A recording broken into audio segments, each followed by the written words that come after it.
وأن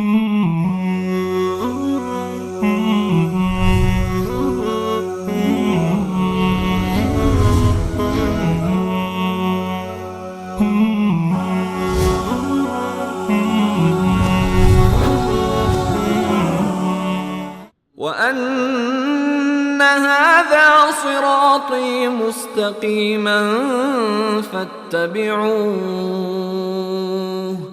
فاتبعوه ولا تتبعوا السبل فتفرق بكم عن سبيله ذلكم وصاكم به لعلكم تتقون.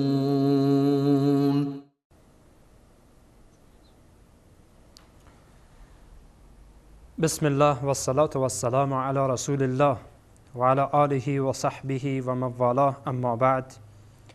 السلام علیکم و رحمت الله و برکاته. بینندگان عزیز و گرامی، باز هم در خدمت شما هستم از یکی دیگر از قسمت‌های برنامه راهنمود سنت. در این قسمت هم ان شاء الله می‌خواهم مسائل در مورد سوگند یاد بکنم و به خدمت شما بیان بکنم و بیشتر در این قسمت به موضوع سوگند یاد کردن به غیر الله سبحانه و تعالی مطالب را بیان خواهم کرد. بدون شک نام الله سبحانه و تعالی بزرگ هست و مقدس هست و الله بزرگ و مقدس هست و به نام او و به صفات او جایز است که انسان قسم بخوره. اما چیزی که امروز در بعضی از جوامع متاسفانه وجود دارد، قسم به سر پدر و مادر، قسم بر فرزند، قسم به افراد دیگری که هستند، قسم به شیخ و قسم به هر حال به ولی و به امام و به این و به آن و به این و به آن. مثلا یکی میگه به پیامبر قسم، به کعبه قسم، به امام رضا قسم، مثلا به شیخ عبدالقادر گیلانی قسم، به فلانی قسم، به فلانی قسم. به همین ترتیب افرادی که بر اونها قسم یاد میشه و به اونها قسم خورده میشه، آیا جایز است این قسم ها یا نیست؟ بدون شک جواب این است که جایز نیست. اما به کدام دلیل؟ اول ما برمیگردیم آیات قرآن عظیم الشأن. خب همه میگه که قسم به نام الله سبحانه و تعالی است و قسم به نام الله خورده میشه و سوگند یاد کرده میشه به نام الله. و به همین اساس ما در برنامه گذشته هم موضوعات مطرح کردیم که چون سوگند به نام خدا خورده میشه و قسم یاد کرده میشه، انسان نباید بی احترامی به نام خدا بکنه، بار بار قسم بخوره. ما در اینجا حدیثی داریم در صحیح بخاری حدیث شماره 3836 حضرت ابن عمر رضی الله عنهما روایت میکنه، میگه رسول الله صلی الله علیه و سلم فرمودند: الا من کان حالفا فلا یحلف الا بالله.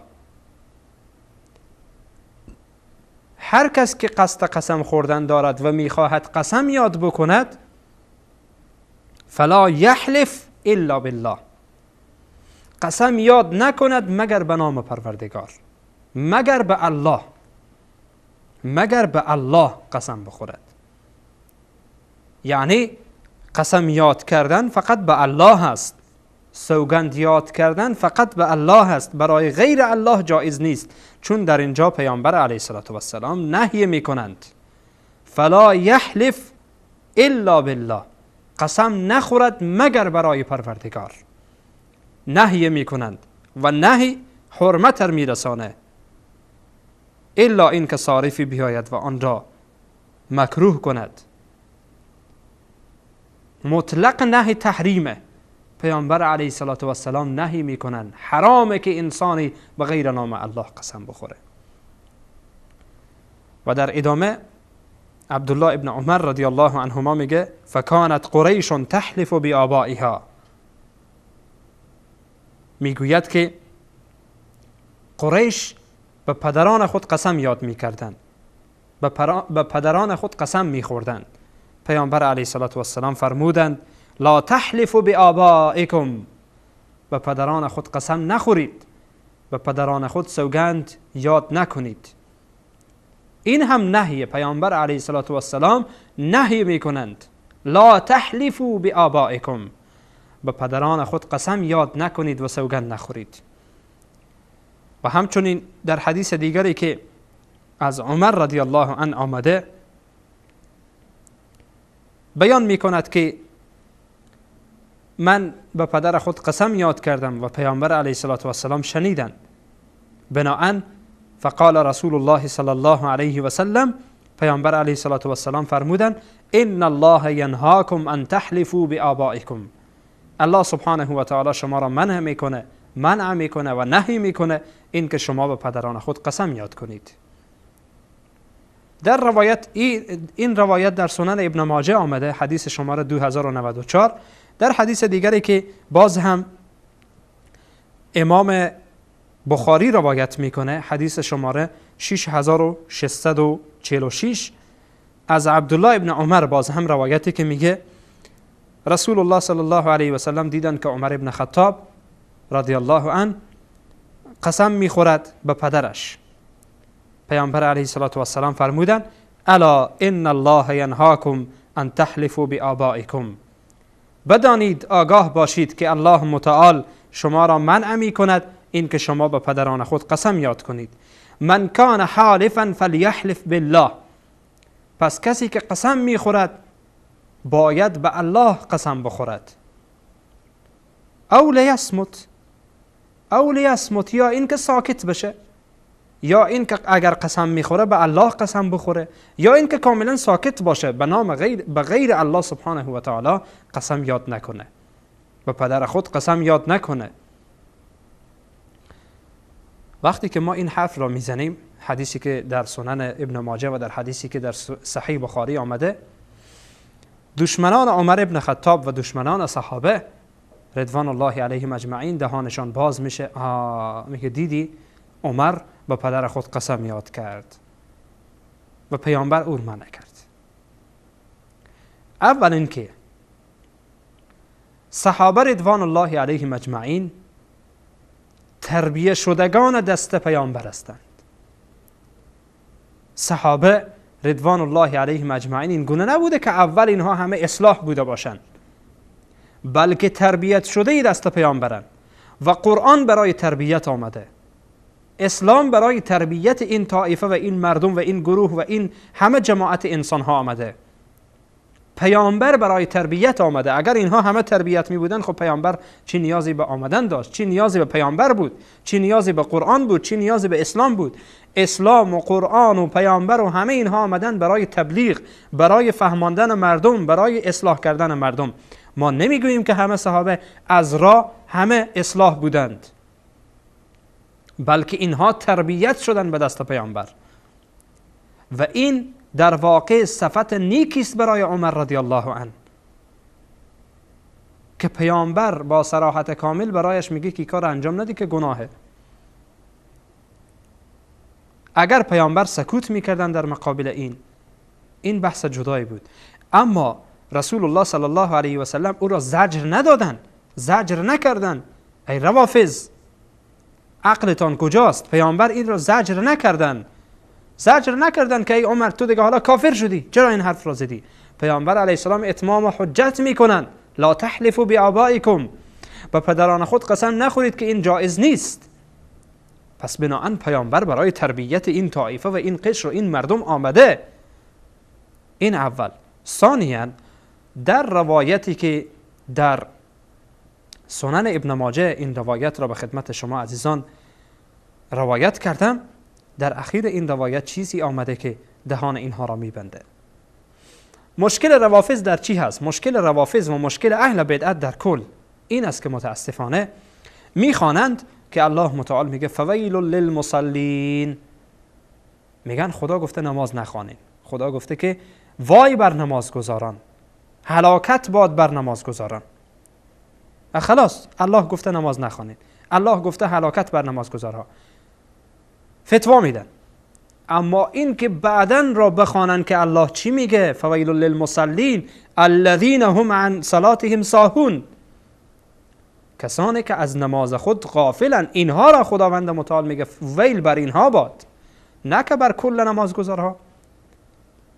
یا الله سبحانه و تعالی میگه که لا تقربوا الصلاه، به نماز نزدیک نشین. خلاص یک کسی میگه که الله گفته به نماز نزدیک نشین. چرا؟ چون در خداوند متعال در سوره نساء گفته لا تقربوا الصلاه، اما بعدش پروردگار میگه و انتم سکارا، در حالی که شما مست هستین به نماز نزدیک نشین. نمیگه اصلا نماز نخوانه. این تفاوت را ببینید. الله سبحانه و تعالی یک نکته را بیان میکنه، بعدن جوابش را میده. اینها بدون اینکه جوابش را بخوانن حکم میکنن. در احادیث هم این یکی از روش های اهل باطله. اگر شما هر کس اهل باطل رو دیده، متاسفانه امروز حالت شده که این باطل ها، این مبتدعین در هر جا هستند. شما طریق استدلال اینها را بدانید. هرگاه حرف زدن دنبالش را از او بخواهید، هرگاه حرف زدن جلوش را از او بخواهید. بدانید که دروغ میگه، یا دروغ میگه اولش را قیچی کرده یا اخیرش را قیچی میکنه، یا اینکه روش دیگری استفاده میکنن که معنای آن را غیر آن چیزی است که ترجمه میکنن، یا شأن و نزول و شأن و ورودش را نمیگن، دروغ میگن، در اونجا دروغ میگن. این از صفاتی است که اهل باطل دارند. چون باطلن میخواهند با باطل، با دروغ، با تزویر خودشان را نزدیک بکنن. خب به هر حال ادامه این حدیث چیه؟ ادامه این حدیث اینه که عمر رضی الله عنه میگه که فما حلفت بها ذاکرا ولا آثرا، میگه بعد از این که رسول الله صلی الله علیه و سلم این موضوع را برای من گفتن که قسم نخور، شما قسم به پدران خود نخورید، چون این درست نیست. اگر شما قسم میخورید باید به نام الله قسم بخورید و الله شما را از این منع کرده. میگه فما حلفتو، قسم یاد نکردم، ذاکرا ولا آثرا، به هیچ صورت دیگه من به همچون چیزی قسم یاد نکردم. حتی این که من خواسته باشم چیزی را از کسی نقل بکنم، از روی نقل همچون قسم نخوردم. یعنی هیچگاه دوباره نگفتم که مثلا فلانی گفته قسم به پدرم، سوگند به پدرم. حتی از روی روایت کردن و از روی نقل کردن هم از زبان دیگران من این حرف را نزدم. اینجا دیگه وقتی که دشمنان عمر این را بشنون میگن ها حالا شد، اینجا این دروغه، این حدیث مشکل داره. اولش خب اگر از اولش که خوانده بودین خب حدیث صحیح بود، ولی به این قسمت که رسید باز این حدیث میشه ضعیف، این حدیث میشه دروغ، در حالی که اینها نه حدیث صحیح و ضعیف میشناسن و نه همچون چیزی دارند متاسفانه. خب حدیث را دوباره میخوانم که از اول با هم. عمر رضی الله عنه میگه که رسول الله صلی الله علیه و سلم شنیدن که من به پدر خود قسم یاد کردم. فقال رسول الله صلی الله علیه و سلم ان الله ینهاکم ان تحلفوا بآبائکم. قال عمر فما حلفت بها ذاکرا ولا آثرا. سنن ابن ماجه حدیث شماره 2094. این چیزی است که حالا در مورد حضرت عمر رضی الله تعالی عنه بود. خب اجازه بدین که یک میان برنامه بگیریم و بعدا ان شاء الله روایت دیگری را هم به خدمت شما ان شاء الله که روایت بکنم.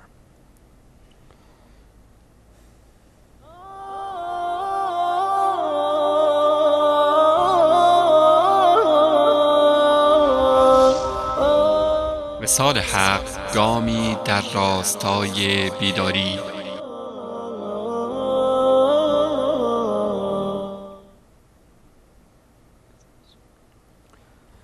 با عرض سلام مجدد به خدمت شما بینندگان عزیز و گرامی.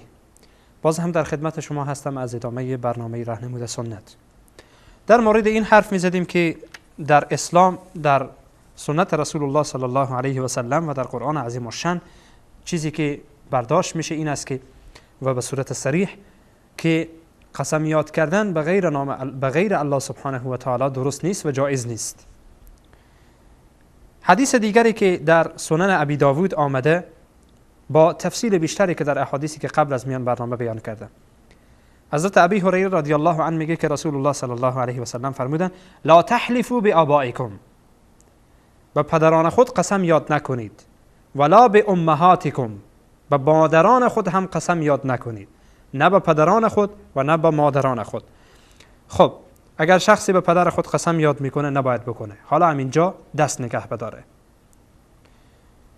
و شخصی که تا حالا به مادر خود قسم یاد میکرده دست نگه داره، دیگه قسم یاد نکنه، چون این از طبقی که رسول الله صلی الله علیه و سلم در حدیث دیگر میگن که باز هم در سنن ابی داوود آمده، رسول الله میفرمایند من حلف بغیر الله فقد اشرک.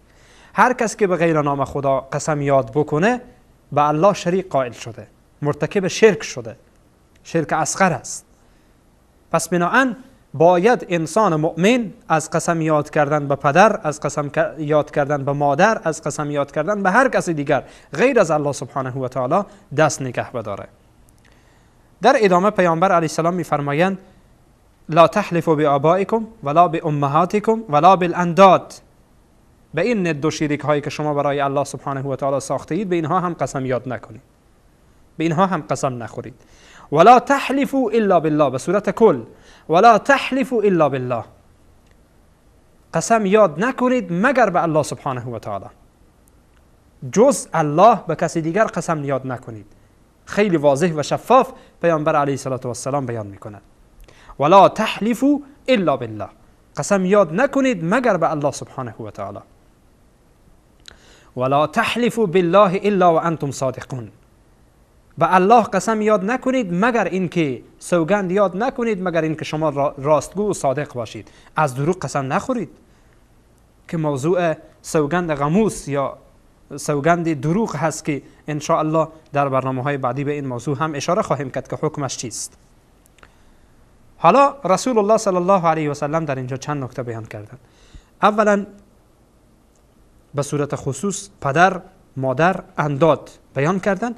بعد به صورت کل فرمودند که ولا تحلفوا الا بالله، قسم یاد نکنید مگر به الله سبحانه و تعالی.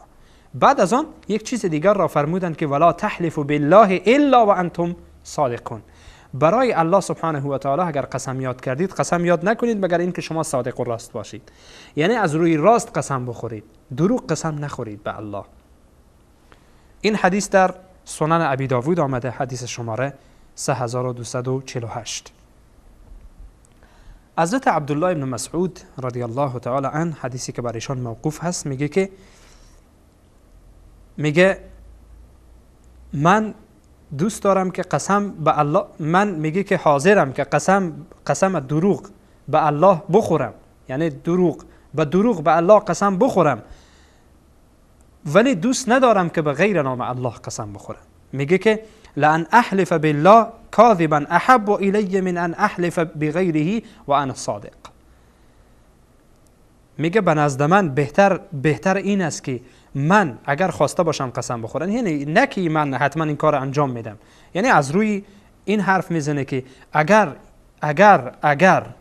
هست، اگر من خواسته باشم که به غیر نام خدا و راستگو باشم قسم بخورم، این کار را انجام نمیدم. برای من بهتره که دروغ قسم بخورم، به نام الله به دروغ قسم بخورم ولی به نام غیر الله راست قسم نخورم.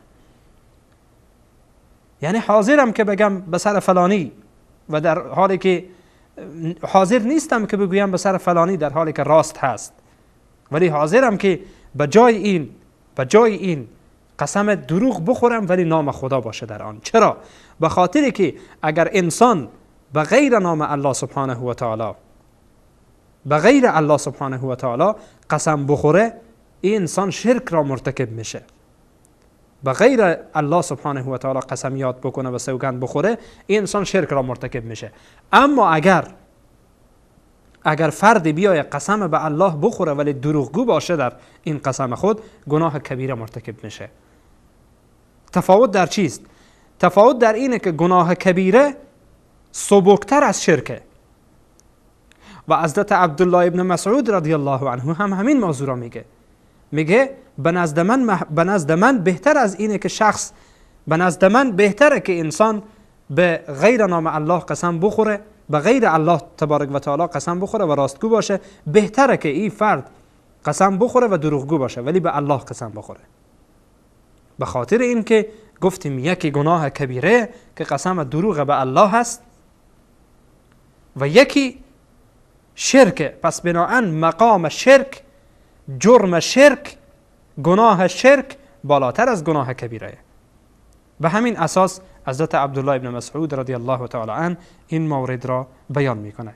این حرف حضرت عبدالله ابن مسعود در مصنف عبدالرزاق حدیث شماره 15929 و مصنف ابن ابی شیبه حدیث 12281 موجود هست و در اونجا این بزرگواران در کتابهای خود و به هر حال در کتب حدیثی آورده‌اند. به هر حال بینندگان عزیز و گرامی، با این صراحت لهجه‌ای که رسول الله صلی الله علیه و سلم ما را منع می‌کنند و با این حرفی که حضرت عبدالله ابن مسعود برای ما میزند، دیگه کدام مجال برای ما باقی نمیماند که از این به بعد نعوذ بالله باز هم ما به غیر نام الله سبحانه و تعالی و به غیر الله قسم بخوریم. مطالبی بیان میشه که آیا به کعبه، آیا به پیامبر، آیا به چیزهای دیگر و اشیای دیگر قسم یاد کردن درست است؟ آیا قسم یاد کردن به قرآن درست هست؟ اینها مسائل است که ان شاء الله اگر پروردگار سبحانه و تعالی برای ما توفیق بده در برنامه آینده به صورت تفصیل و خدمت شما بینندگان عزیز و گرامی بیان خواهم کرد. تا برنامه دیگر همه شما را به الله پاک بی همتا میسپارم. الله سبحانه و تعالی یار و مددگار همه من و شما باشد. و السلام علیکم و رحمت الله و برکاته.